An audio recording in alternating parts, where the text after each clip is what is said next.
Hello, everyone, and welcome to um, Kerbal. I'm just gonna call it Kerbal More Solar Systems. And this you will see in a second.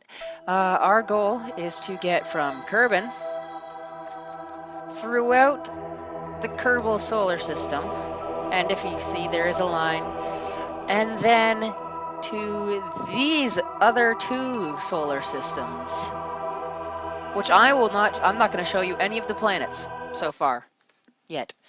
Because that'll be a surprise. And there are some glitches, like as you can see, if we just watch right here, the shadows will get excessively big, and then it'll become nighttime within an instant.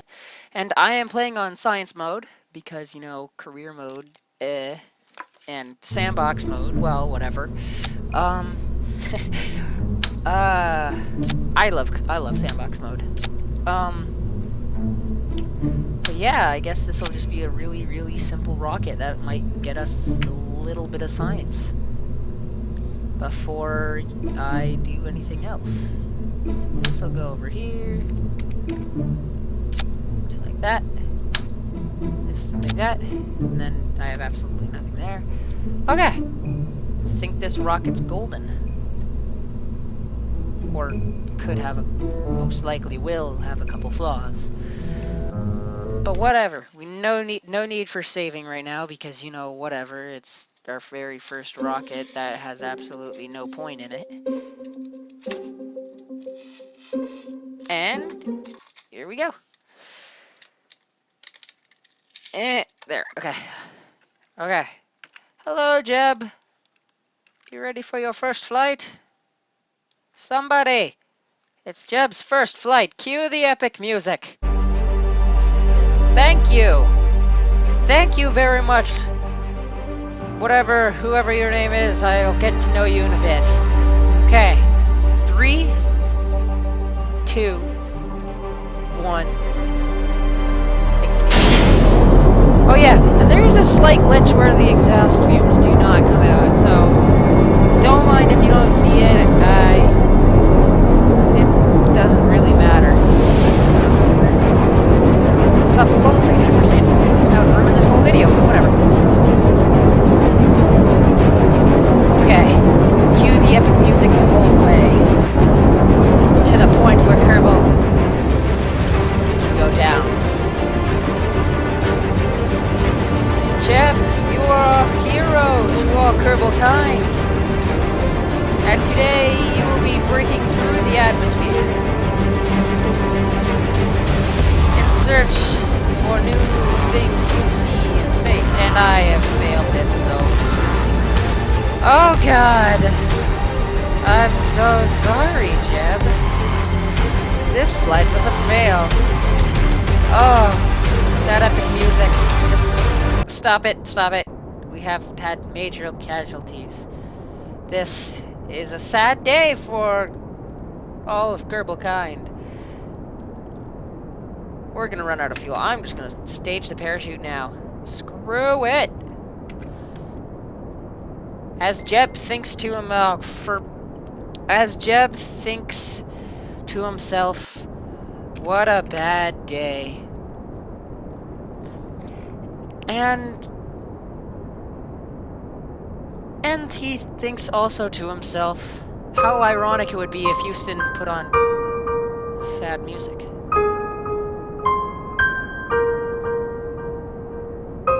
Well, I guess, Jeb, you won't be touching out of space this time. As he falls back down to Earth, he realizes he won't land safely. It'll be such an emotional time. Jeb, my friend, your family, if you die, will courageously remember you as the first Kerbal this Kerbal kind has ever seen to touch out of the atmosphere, or mostly See that over there? The moon? Someday, my friend, we will make it to the moon. But for now, we're earthbound, stuck in between the atmosphere, stratosphere, and space. Let's just hope the Kraken doesn't ruin this perfect moment for you.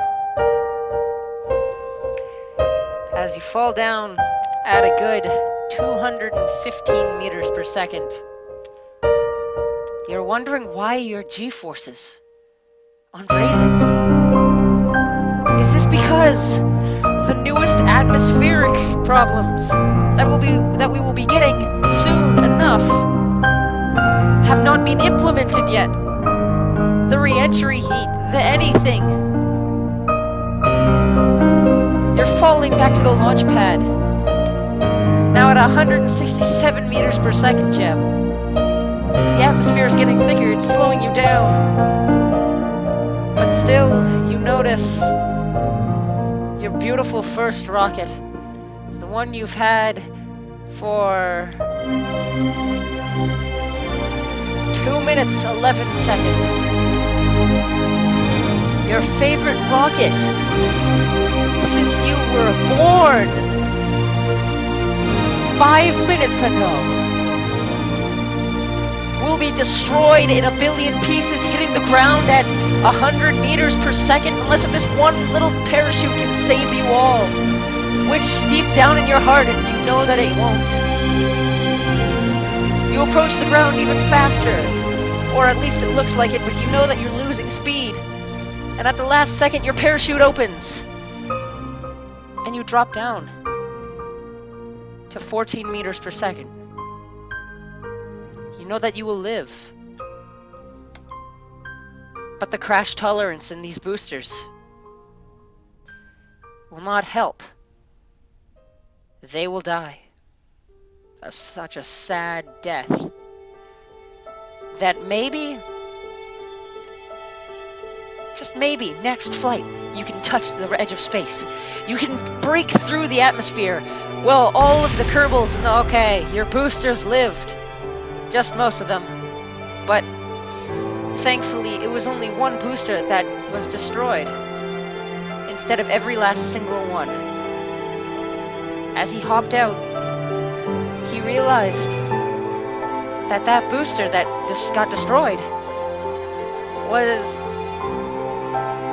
just astonishing to see the explosion, the first explosion of all Kerbal kind. Jebediah Kerman, you are a brave person, and all Kerbals will respect that. Being the first person to launch a rocket, flying up, hurtling into the sky, getting 19 science on your way there. No Kerbal in their right mind would have thought of that to do. So we thank you for all your hard work it was to build this simple rocket. And we know this was emotional. So we invented something just for you, Jeb. We call it the stack decoupler. The stack decoupler. It will save you from all your troubles. Keep those 4 boosters. Keep all of those boosters that you've wanted since you were a child. Because you know that they're, even in all the Kerbals' right minds, they know that there is no such thing as too many boosters. That's why, my friend, you will strap these mystery goo containers onto your ship, and you will burst into space. And then, hopefully, make it back down to the ground, because we haven't figured out about orbital mechanics or anything. Jeb, you, my friend, can do this by yourself. Cue the epic music again.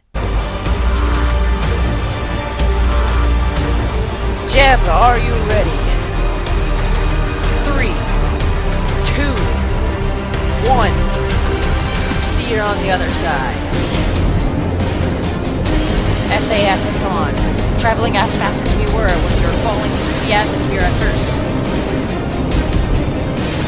You're flying, Jeb. You're up.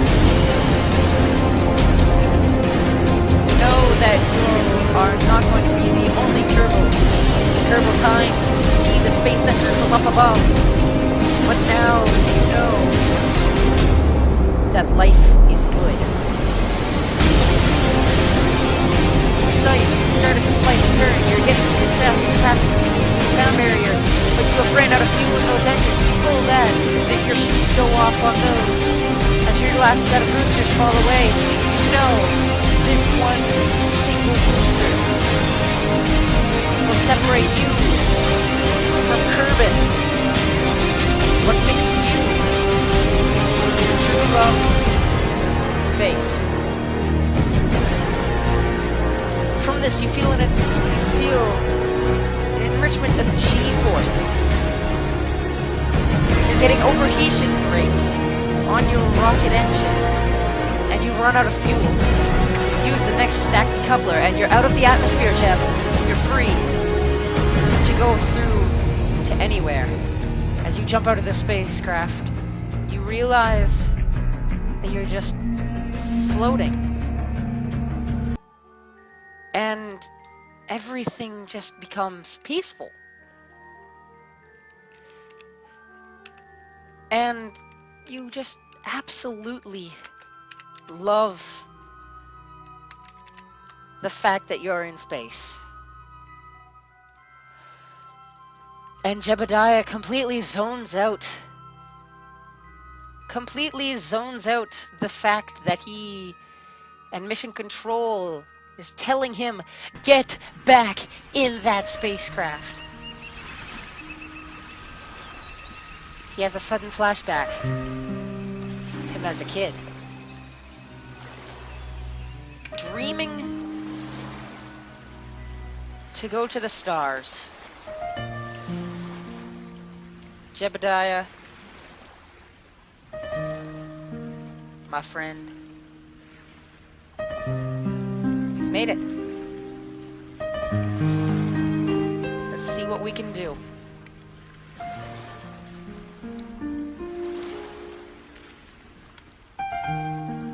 Jeb just feels like he wants to just float forever. That nothing could ever get in his way. But what he doesn't know is that in the next 4 minutes, the worst thing in his life that he's ever seen will happen. Because as you know, Kerbals have no clue what re-entry is.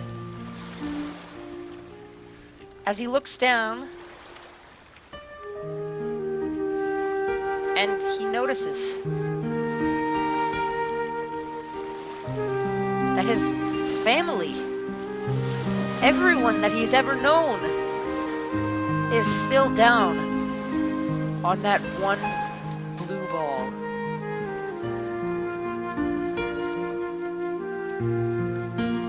He's drifting away at who knows how much. He just knows that he looks at his altimeter and realizes his speed is slowing down dramatically. He thinks he's losing a good meter or two per second as he flies up, but he has absolutely no care in the world for anything. Until he wakes up from his dream and realizes that he's slowing down awfully fast. And he thinks to himself, I gotta get back to my space.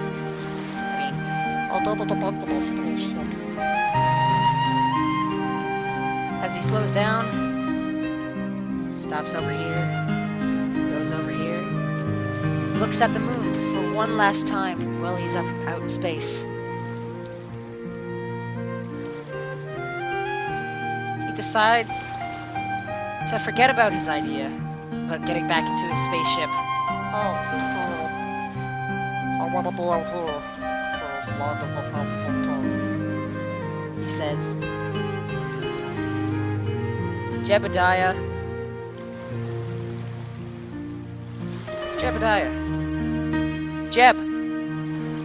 Jeb! He hears.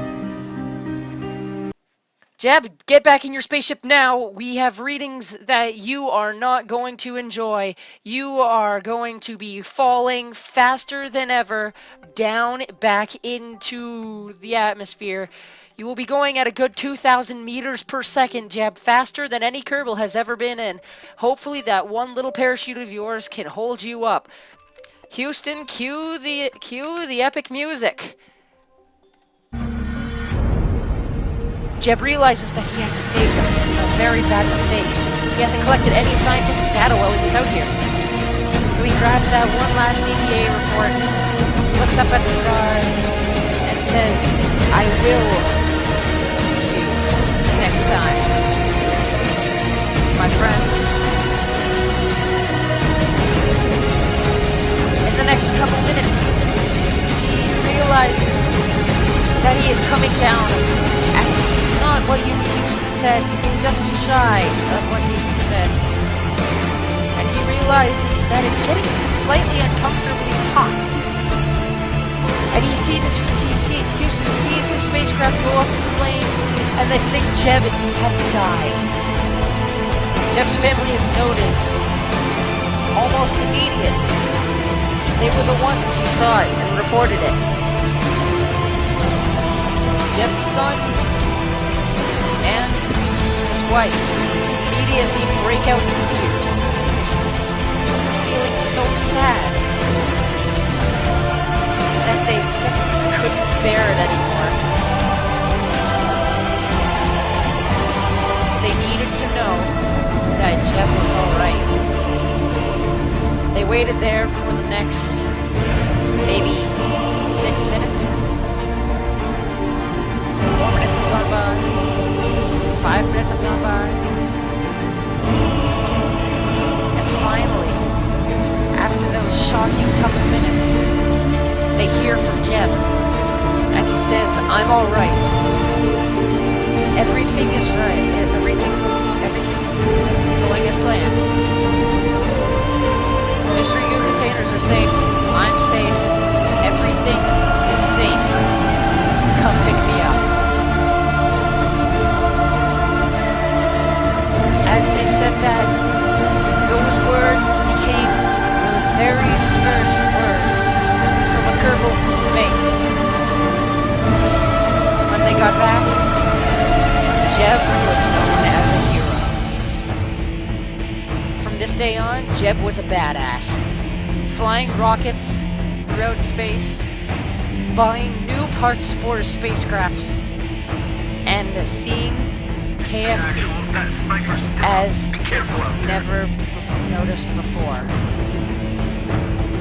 Thank you all for watching, and I will see you in the next video. Bye.